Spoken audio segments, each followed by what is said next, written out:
Hello, everybody, and welcome to the Commander Pod, your Magic the Gathering podcast for all things Commander. I'm Spencer Simpson. And I'm Kelton Howell, and today we are going to be talking about etiquette in Commander. And this is a topic that I've been wanting to talk about for a while, but we were worried that there wasn't going to be enough to talk about.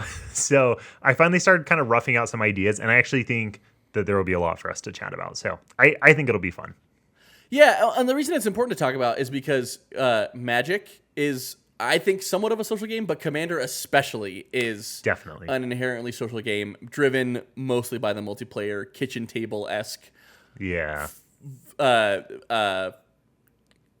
identity, I guess, of the format. That took me a second to figure out that word, but it is. It's very social, and and it's probably important in competitive Magic as well. Like, there's got to be some social mores that go on that like we're not aware of because I'm not playing competitive Magic all that much. I was really nervous going to the EDH tournament I played in a couple months back that I was going to do something that was like, no, very frowned upon. Don't do this.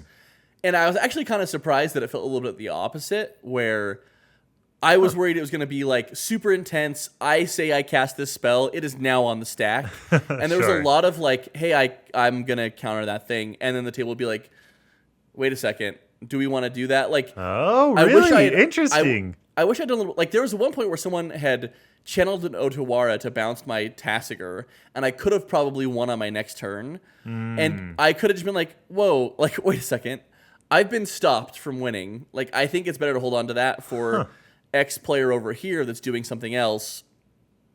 So how about you hold on to that? That has to be because it's multiplayer, right? Because if we were in a modern tournament, like, there's no table talk like that. Like, that doesn't exist. Because, like, if I cast the spell, why would I take it back? Like, nobody's going to dissuade me to take it back because there's only one opponent that I'm trying to counter their spell. Like, it doesn't. Right. Yeah, that's your crazy. Your opponent would never be like, wait a second. No, save that for something important. Yeah, exactly. And you would never say, okay, I believe you. Yeah, right, exactly. Exactly. Oh, yeah, there's funny. no world where it's like, please don't bounce my combo piece. I promise it's not scary now. Like, that's so funny. Yeah, so it did feel like a lot the opposite, but that's like the happy scenario where you think things are going to be maybe tighter, but they're looser. I imagine in competitive, there's probably some things that you're like, that you might be worried about. In any case, that's not what we're talking about. We're talking about the etiquette for just Commander, playing Commander with your friends, playing your LGS. Yeah. And I guess tournaments potentially as well. Some of this applies, I guess, in all the places. Absolutely. For more casual settings, I want to start with the topic of Rule Zero conversations. I feel like, number one, like, facilitating a good Rule Zero conversation and just like giving people space to have a Rule Zero conversation, I think that's a very polite thing to do. It's something you really should do, especially if you're not playing with friends, if you're playing with strangers, because it really de-risks the next hour of everybody's time by making sure that everybody is on the same page. Like, it's not going to cause people to have a mismatch of expectations, and then all of a sudden they're uncomfortable for the next hour, or they're not having fun for the next hour. Yeah, I feel like part of this is not only being amenable to Rule Zero conversations and saying, hey, like, what deck are you playing, but also being open to adjusting the deck you're going to be playing based on those Rule Zero conversations, right? Like, it's because saying, hey, I'm going to play this deck, what's everyone playing, is part one of the Rule Zero conversation, and then part two is adjusting based on what other people have said they're wanting to play, right? Interesting. Yeah, that's true. I mean, we do that all the time in our play group, where if I see a deck that someone pulled out, I'm like, this is not going to be a good matchup for them. Like, I know this deck is not going to, they're not going to have a fun time if I play this deck. And I'll just choose a new deck, and that's fine. And I do think that is like a rather polite thing to do. I think that's good etiquette. Yeah, and it's not always that it's like a bad matchup in terms of like deck versus deck at the same power level, but often like a power level concern. Yes, right. Yes, definitely. I mean, I'm trying to remember. We were shuffling up to play a game, and like one person pulled out a precon. Yes, and the rest of us, the exact same thing. The rest of us were like, okay, let's all pull out precons. Like, because the rest of us had like high bracket 2 or bracket 3 decks. Yeah, and I think there's got to be some like give and take there too of like. And I can't remember who it was, and like no shade to whoever in our play group No, I pulled out love the playing precon to precons. play. Yeah, I love playing precons too. I think it's really fun. I think there's got to be some give and take of like, hey, I want to play. Like, needs to be a conversation, Sure. and not just, hey, I'm playing this deck, and then just like Yeah. crickets while everyone else says, oh, okay, let me change Yeah, the one yeah, I and want we to had already play. played like 2 higher power games For sure. So it was great. It was great switching it up. But just read the table, like look at what everyone's playing, communicate, have a good conversation about it. Yeah, absolutely. And that's kind of it with Rule Zero conversations, right? Yeah. Is like have the conversation and then make sure you're taking action based on that conversation. Yeah, definitely. The next topic that I wanted to hit, let's talk about priority and the stack. I feel like there's a lot of opportunity here to maybe not have a good social interaction when you're dealing with priority and the stack. Yeah, so the only examples I can think of for this are coming from like my experience with CDH, where it's significantly more important than your average casual game because there's not a lot of like deep stack interactions going on. Yeah. I played a game yesterday actually where there was a couple things that happened that like I wanted to be like, okay, slow down everybody. One of them was me. One of them was totally my fault. I cast a Mystical Tutor and it was early in the game and 2 out of the 3 opponents, I heard people just be like, yep, okay, which is, a signifying having past priority. So I picked up my library and then someone was like, like kind of hemming and hawing. And in my mind, I was like, why would you ever count? Like, you don't need to counter this. This is not something worth countering. Counter whatever I'm about to cast. Yeah, but I also like had said I was getting something to try to. Sure. You like they already knew. Yeah. Oh, interesting. Yeah, because there was a Kinnan player had kind of popped off, and I was like, yeah, I'll try to find something to deal with Kinnan, right? And so, but he kind of hemmed and hawed, and so that was my bad for not being like, okay, well, let me wait for you. Are you going to pass priority on this? Yeah. And then I can pick up my library, right? Because I can't be giving myself information or a free shuffle even. I mean, it's randomized anyways, but still, can't be just... Maybe the good etiquette here is if you are the active player, if it's your turn, so that means that with the stack and passing priority, it goes active player, non-active player. If you are the active player, it's probably good etiquette for you to facilitate like the priority order and be like, okay, like I am going to do this, pass priority to you. Okay, how about you? How about you? Because I think like if it's not your turn and you don't follow priority order, I think you're mostly only shooting yourself in the foot. Like how often if let's say that you're player D in turn order and player let's say you're player B and player A casts a spell and then player D is like, oh, I'm going to counter it. Oh and my gosh, it's the best and you're in like, the whole world. I don't have to counter it. I just got a free counter spell. That was awesome. Because they jumped the gun in priority order. So it's probably like the etiquette is probably for like the active player to like help facilitate the priority order. Yeah. I think that's a good way to go about it for sure. Having been in player B situation, it is kind of nice when people sometimes jump the gun that way. It's so nice when people skip priority order in that scenario. But it's something that you should pay attention to. And the other instance in that game was that we had someone was playing VV, the new commander. Oh, that's really? not yet released, Fun. but they were like play testing it. Yeah. And they were casting a bunch of spells, and we had a couple Rhystic effects out. And there were draws going on the stack, and then there was like a battle going on. So like there was like people that were interacting, and so it was weird because there was like interaction, and then this player kind of kept jumping the gun of being like, okay, well I do this then. Okay, well I do this. Oh, and not resolving all of the triggers that were on the stack. Yeah, which is fine. Like sometimes you do want to respond on top of like Rhystic triggers, right? Like that's good to do. Yeah.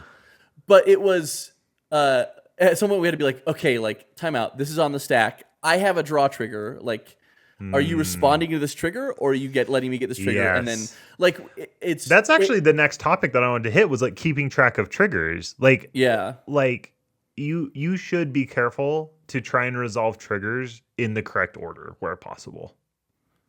Oh yeah, 100%. Because it can be like super important. Yeah.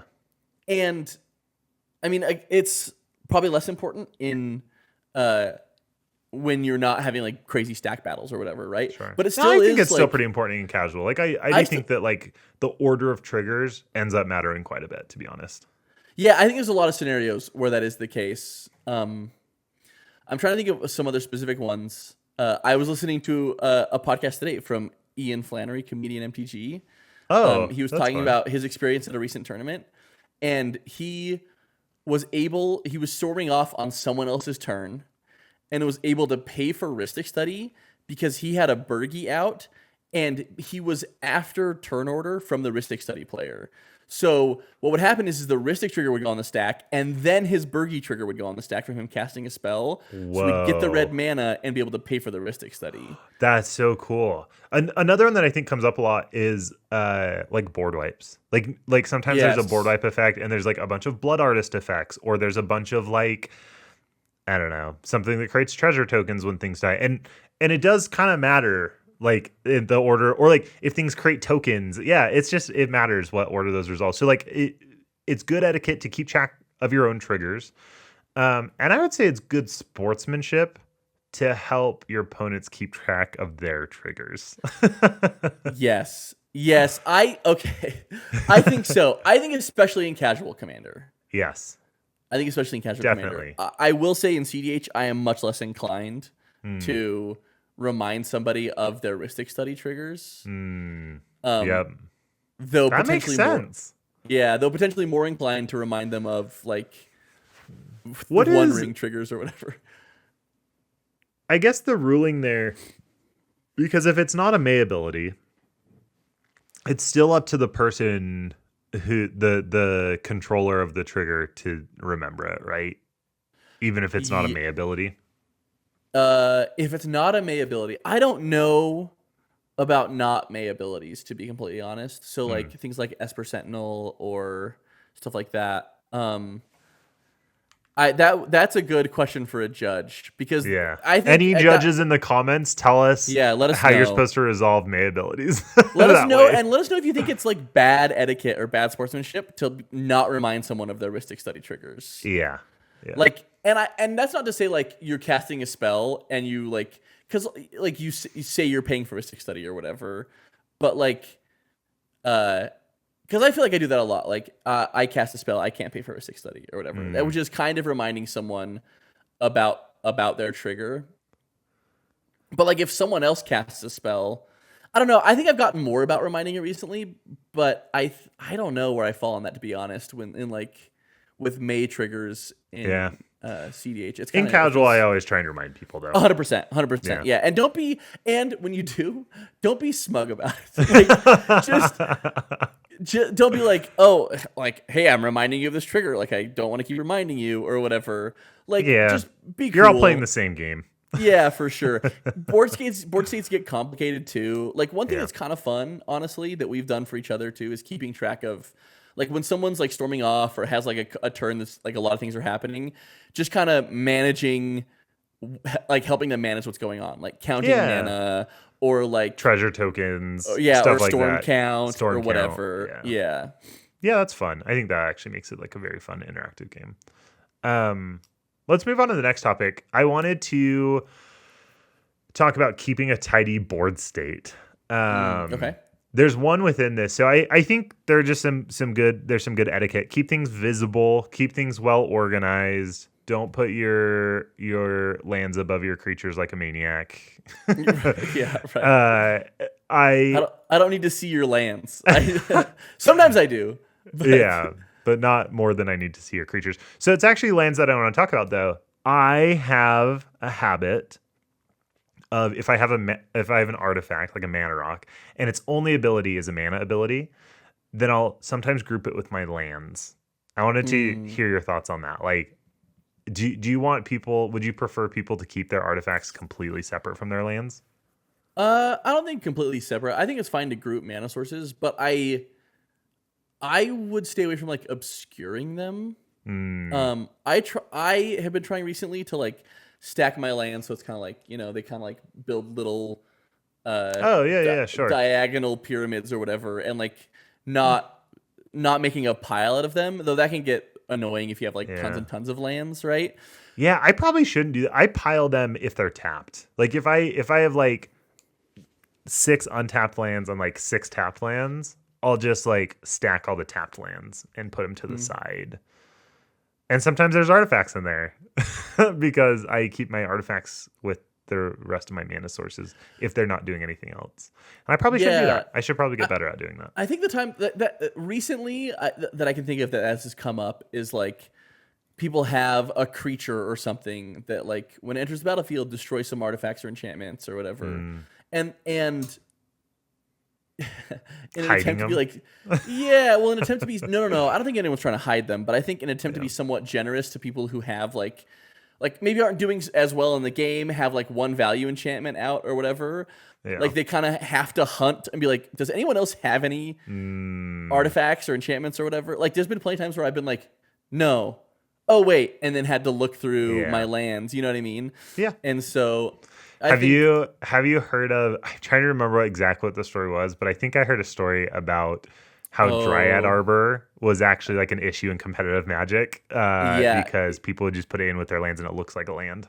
Yeah, yes, I have heard about that. It was, I think it was a specific instance, and they made a ruling that you have to group your cards by that have similar functions. Oh, but interesting. And so like it is a creature, so you have to group it up with your creatures. Interesting. Yeah.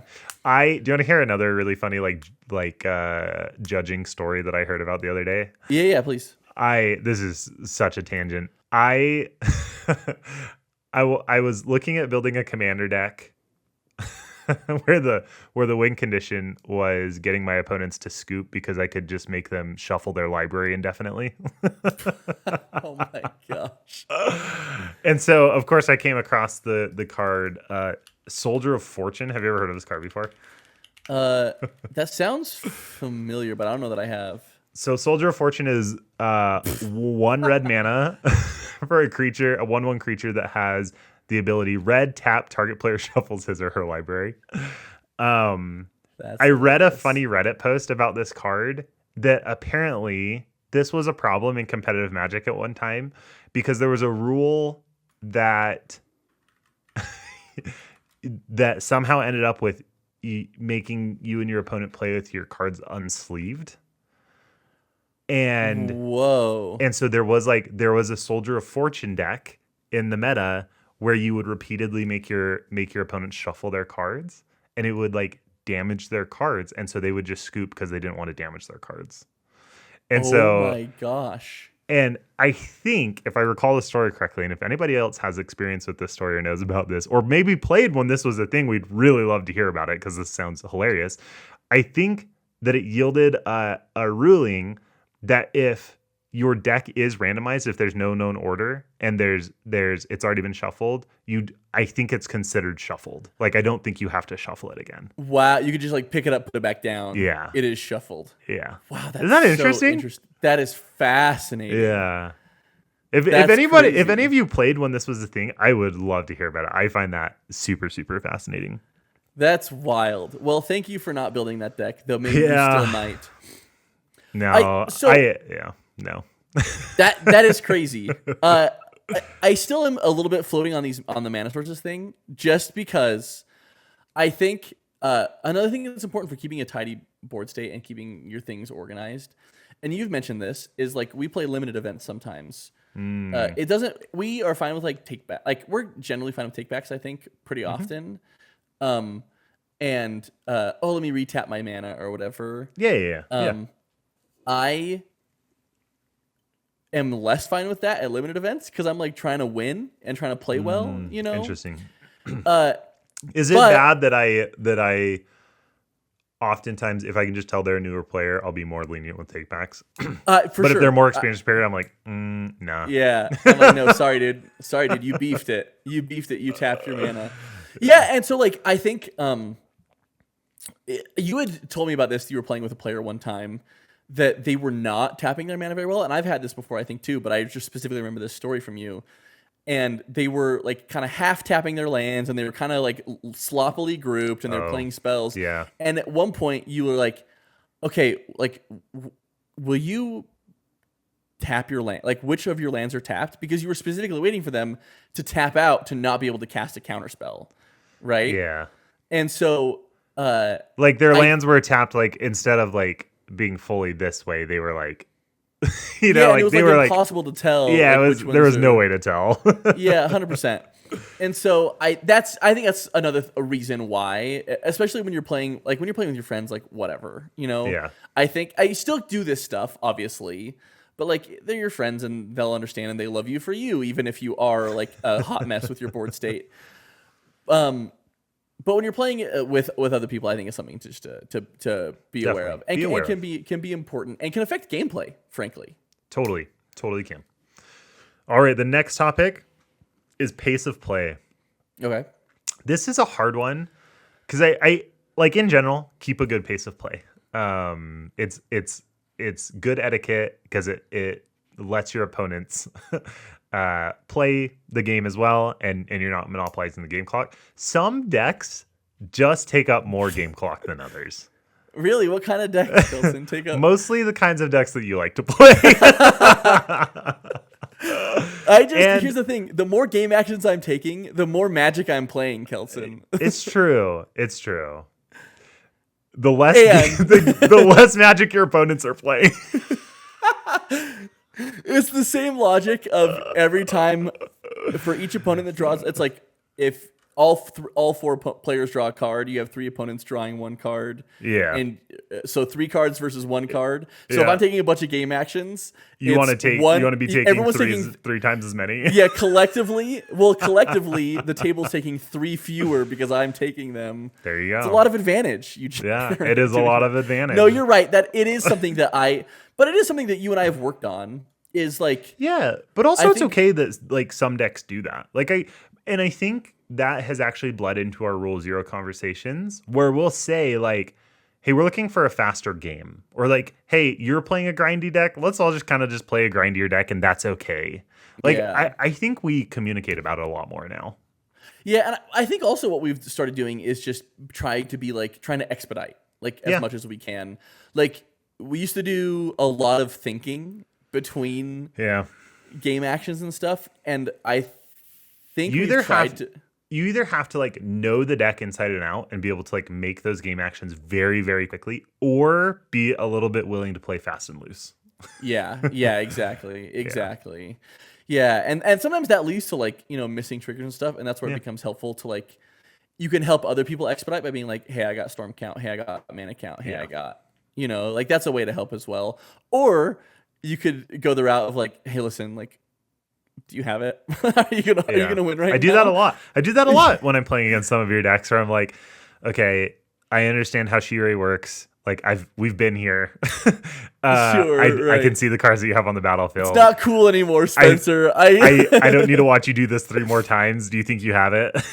And then you'll be like, I think I have it because I have these cards. I have this card in my hand. And over the next 2 turns, I know nobody can interact with this, and I can do this. And then I'll be like, okay, does anyone have anything that can interact with that? Okay, let's just scoop and go to the next game. Cool. And then I spend the first 3 turns of the next game in my mind playing walking out through each of the and be like, oh, I didn't have it. Right. Yeah, I mean, we've had phone calls like that where the next day it's like, hey, actually, I don't know if I. Yeah. So like, I don't know where I land on that to be completely honest.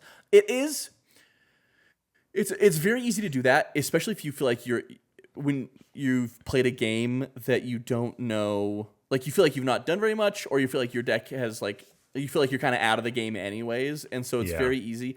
So I think it's very easy to do that in that scenario, and I think it's important also to sometimes not do that if other people like have stuff too. But I guess you have to ask that question to know if other people have stuff, right? Like to be like, do you have it? And then someone might be like, well, I might have something. Think I could do something on my turn. And they're like, okay, yeah, let's just play it out. Let's see how it goes. Yeah, that's fine. Yeah. So Yeah, don't be I don't afraid think of that's doing like that etiquette either. that everyone needs to do. It's just sometimes how we deal with pace of play in our play group. For sure. Yeah, for sure. But but pace of play is something to be cognizant of. Yeah. Because you can easily monopolize three people's time. And Yeah. that's not cool. So What's our next topic? phones and distractions is our next topic. These This can is be one of your kind pet of peeves. a little bit. It kind of we've all done it, and Yeah. I it's easier to not do it if like your phone is the one being used as like a Oh, as the life like tracker? a life counter and stuff. Yeah, Yeah. because then all you can do is kind of be engaged with the game and with people. Yeah. It feels really bad to like be trying to take your turn and have people like having a side conversation or just like the three other players like engaging with texting. themselves or whatever while you're Yeah. doing it. It's like, oh, okay.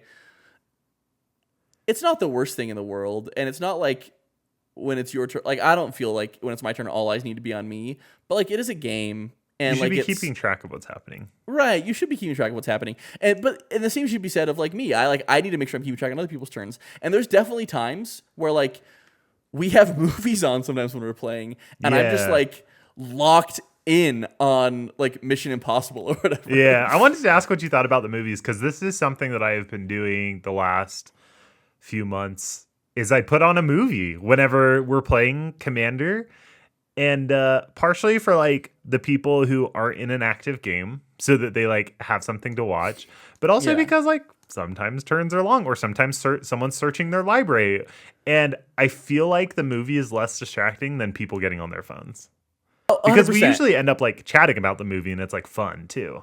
Yeah, no, it is really fun, and that's not to say that like there shouldn't be side conversations, and it shouldn't be like all like it needs to be all magic all the time, locked Yeah. in. Like I don't think it needs to be that way. But I think you're right that the movie is less of a problem for me than people like fully being Yeah. like unengaged with the gameplay with everybody. If that Okay, makes sense. here's my pitch. Sure. We develop an app where everybody's life totals are on their own phones, and then you have to put them into the middle, and when they're all together, then it will display the life totals. And if someone picks up their phone, it like turns them all off.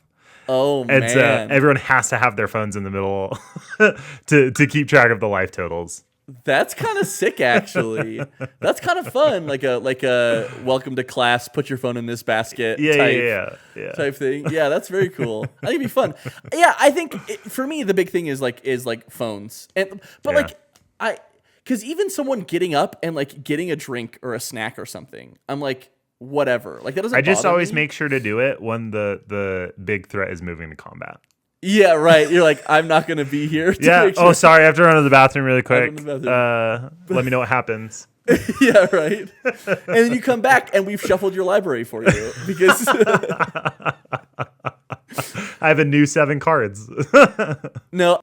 So I'm a big proponent of the movies. I think the movies are very fun. Yeah. Okay. The good. I'm movies glad to hear actually, I'm going to shout out. The movies kind of started, I think, when the Lord of the Rings set was coming out because we Yes. did a series of Commander nights leading up to the Lord of the Rings release, where we watched a marathon all of the Lord of Hobbits the and Rings. all of the Lord of the Rings. Yeah, I Yeah, think we it did. was I think so we fun. did. Did we do like 3 or 6 movie nights? I can't remember if we like I knocked think out we 2 only did movies 3. in a night. I don't know if we did The Hobbit. We might have. Oh, done 2 did we movies in a only do night. Lord of the Rings? I Did we think do the I think we extended did- edition? I think we did. Yeah, we did extended Yeah. edition Lord of the Rings. That's fun. Which was sweet. That was so fun. Yeah, and ever since then, I've just always thrown a movie on because I think Yeah. it was really fun, and I think it went really well that time. It was really fun, yeah. Speaking of which, did you know that in Lord of the Rings, when Viggo Mortensen kicks the helmet, Get out of here. You're so funny. I saw that coming from a mile away. That's awesome. oh man, oh man. Okay. Well, our next topic is handling cards. Yes. We are playing with pieces of cardboard. And there's a lot of etiquette to handling other people's pieces of cardboard. Yeah, sometimes expensive pieces of cardboard. Very expensive pieces of cardboard. Yeah. Even like in terms of cardboard, even $5 is like a pretty expensive piece of cardboard, right? That Like can get ruined pretty easily. yes, 100%. Yeah. Just be gentle with people's cards. Don't indicate cards overly heavily by like poking them with your finger too hard, or like don't just never touch a card unless you've asked. That is something that I've tried to be very good at. Occasionally I'm not as good at it, but even if I forget, I often will like start to pick up someone's card and be like, are you okay if I look at your card? You know what I mean? Like, I need to be better at not reaching before I ask, but like, and people are generally super cool about it.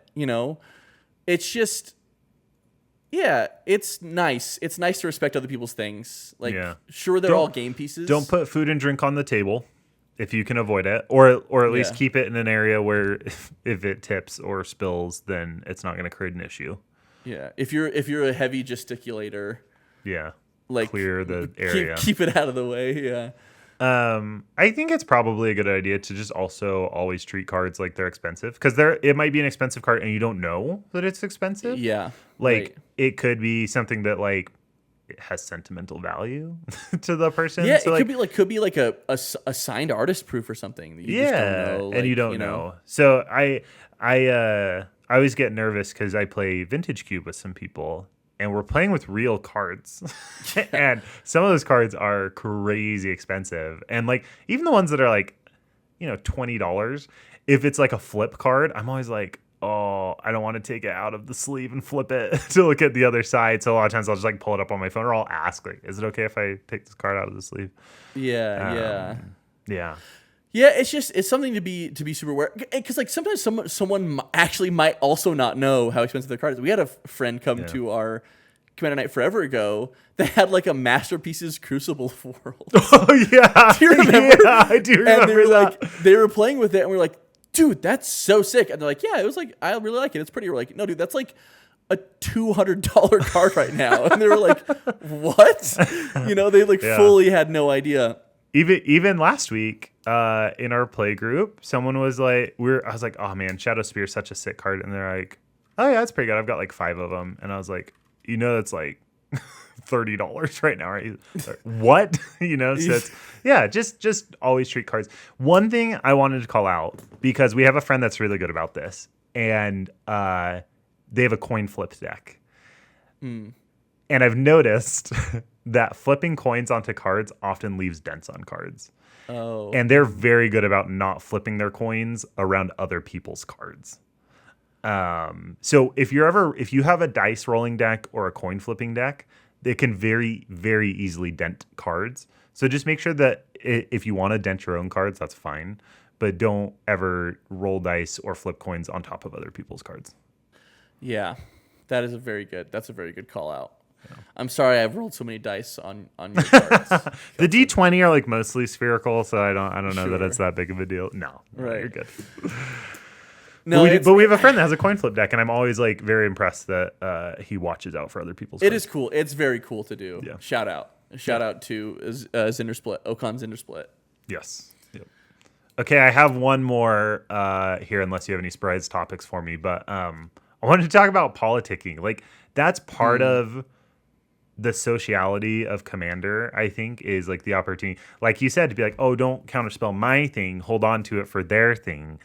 But I think there's some etiquette that goes into it. And number one, I would say, is don't break deals. We had a friend who very early on in their Commander career would break deals, would like make a deal and then not do it. And everybody got a little salty about it. And got wise. And was like, I'm never making a deal with you. And they have since changed their tune to that. They've realized that that's not a good thing. But don't break deals. That's not good etiquette. No, for sure not. And if you do realize that like deals will not be made anymore. And also don't try and like weasel your way out of a deal. Don't be like, well, you specifically said, this thing. Yeah. Okay. So, I want to talk about this because there is the spirit of a deal, right? Yes. You don't need to be in an ironclad contract. Obviously, honor the spirit of the deal. Yes. I also don't think it's fair to lock someone in a deal that is like, don't be a deal bully, if that makes sense. For sure. Be like, hey, I'm going to kill you unless you promise that you do all this stuff. And it's or whatever. Yeah, or don't be like, like you can't win for your next 3 turns. or else I'm like removing this thing or whatever. No. Like, I think we only ever make deals for one turn cycle in our play generally group. speaking, I think we do. Yeah. But like, I don't know. It kind of on either end. Like, I think honor the spirit of the deal, right? Which is like, just the terms of the deal. Like, if you say, hey, like, you can't win on your turn, and I'm like, cool, and I play like a One Ring and I draw 12 cards because I can untap it or whatever, like, that's within the terms of the deal, right? Yeah, is to draw a billion cards. Yeah. So I just like, don't be like, yo, you're gonna win now off of that. It's like, well, sure. Oh, yeah, sure. But like, No. No, but I have seen people like try and like technically, and that's can I say I'm worried I've done that? I'm worried I've done that at some point. Are you? No. Can you think of any specific examples? No, I can't think of any specific examples that's good. that you've done that. Because I can think of times where I probably was like, okay, what did I agree to? Yeah. What am I locked into? I always think it's funny on like game nights and stuff when they like do the instant replay of like what was the language specifically used in the deal. Have you ever seen that happen in game nights? Yes. Yeah, well, because that's kind of fair. Like, but also honor the spirit of the deal. Yeah. Yep. Be wise in your dealings, but also be fair. But also be fair. 100%. Yeah. Well said. The only other thing that I wanted to mention about politicking is not to collude. And we talked about this a little bit before the show, and we had a really hard time describing what was bad collusion versus good collusion versus teaming up, right? Yes. I think if you and I went to an LGS and just played with strangers, it would be horrible for us to be like, oh, we're friends, so we're going to help each other win. Yes. That's bad collusion. Don't do that. Yes. Okay. So collusion means just like working together, right? Yes. But the connotations of collusion, generally speaking, are negative in any context. So can we separate it into collusion and working together? Collusion is defined as secret or legal cooperation or conspiracy, especially in order to cheat or deceive others. Okay, great. Don't collude ever. Don't ever collude. You can work together. Yeah. Right? To be like, hey, they're a problem. Let's you and me team up to try and like, deal with the deal with what's going on here. Yeah. Don't mess with me. I won't mess with you. We're gonna make this happen. Or like, hey, I've got this Ristic study out or whatever. Can you help me draw some cards? Maybe I can find something to deal with this person. I've heard Play to Win talk about like the fact that like Commander is multiplayer makes TEDH like actually kind of difficult because like two friends could end up in the same pod and collude pretty easily. Yeah, I don't know of anything happening like that, though I'm sure it has. I'm sure it has happened. Yeah. Especially, I'm sure that has happened. Especially if there's a scenario where like one of them is on the bubble and one of them is already qualified for top 16, and so they're like playing to let the other person win. That can be kind of shady for sure. Don't do that. No. And even in casual, don't do that. Like, don't sit down at the beginning of the game and be like, it kind of grinds my gears a little bit when people are like, yo, it's you and me against these two or whatever, and then it turns into like half the table versus the other half of the table. I'm like, no, we're all just like, we have two-headed giant for that. Right, exactly. We're not playing Archon mode here for everyone that's played StarCraft before. Is there a two-headed giant commander? Is that a thing? I don't think that's a thing, right? Is there a team commander? Know. It could be fun. I'm sure there is. Now, I don't think there's any sanctioned tournaments about it, but I think it could be fun to try. It could be kind of sick because you could pick decks that like complement each other. Yeah, that could be kind of cool. You play all the partner withs, but you play half of them in each deck. Yeah, that's kind of sick, actually. Get your opponent to draw a card every time you play a creature, or get your teammate to draw a card every time you play a creature. I just remembered a working together but not colluding moment that we had. Oh yeah. It was, we were playing at an LGS, you and I, and you were playing. This is not necessarily a good example of having a good. Is this going to make me look bad? No.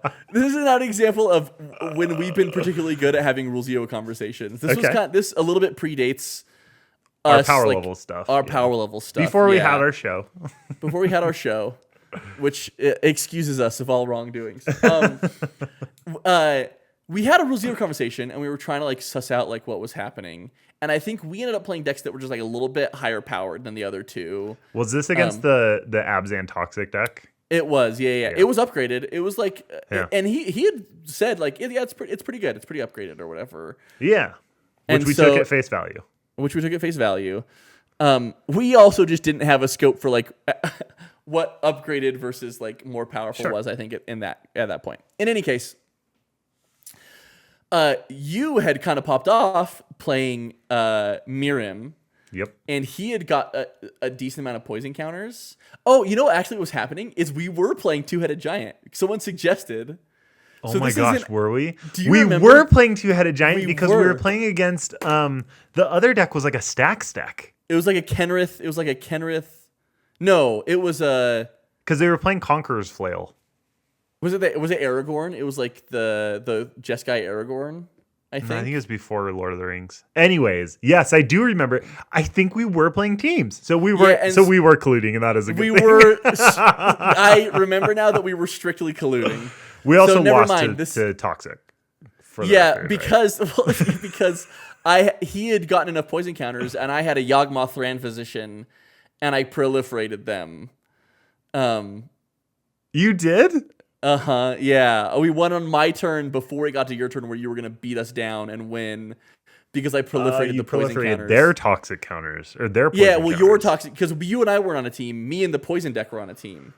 Oh, you guys were. That's funny. So we were playing like kitty corner from each other. That's right. I was teamed up with the Stax player. That's funny. Anyway, this all spiraled entirely out of control.